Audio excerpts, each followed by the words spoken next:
কিন্তু ঘুমানোর জন্য তো উপদেশটা বানানো হয়নি। এদেরকে ডাক্তারে বলছে যে আপনারা রুম থেকে বের হবেন না, ওয়াশরুমে যেতে সাবধানে যাবেন। এরা আজকে রাস্তায় বসে আছে।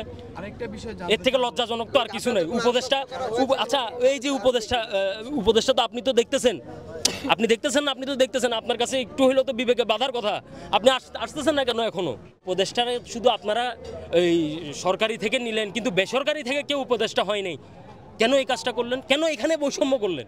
আমি উপদেশটাকে বলছি যে আপনি দায়িত্বে আছেন। হয়তো ওনাদের কথাগুলো অযৌক্তিক হতে পারে, হয়তো ওনাদের দাবিটাও অযৌক্তিক হতে পারে, আমি মেনে নিলাম। কিন্তু আপনার কি ওনাদেরকে মূল্যায়ন করার জন্যই তো ওখানে বসানো হয়েছে। আপনি তো ওদেরকে ওখানে মূল্যায়ন করবেন।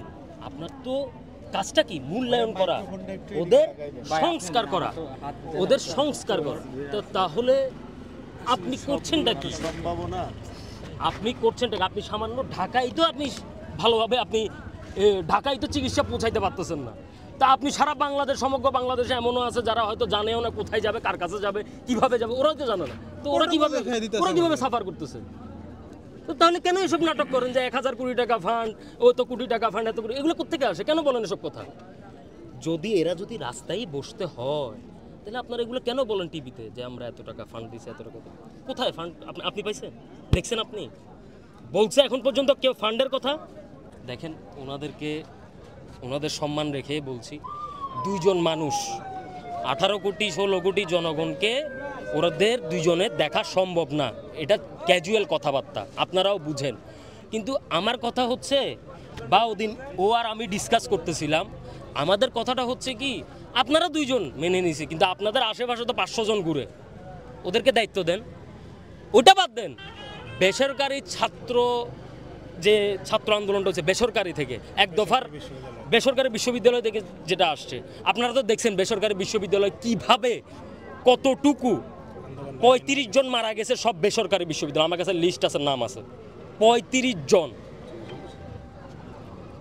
জন বেসরকারি থেকে। সরকারি থেকে কয়জন মারা গেছে?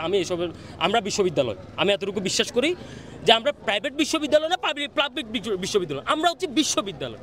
তো আমি ওই সমন্বয়কদেরকে স্মরণ করে আমি এটা বলতে চাই, আপনারাও এটাই বিশ্বস্ত করেন যে আপনারা পাবলিক বিশ্ববিদ্যালয় না, কিংবা আমরা প্রাইভেট বিশ্ববিদ্যালয়, আমরা হচ্ছে বিশ্ববিদ্যালয়।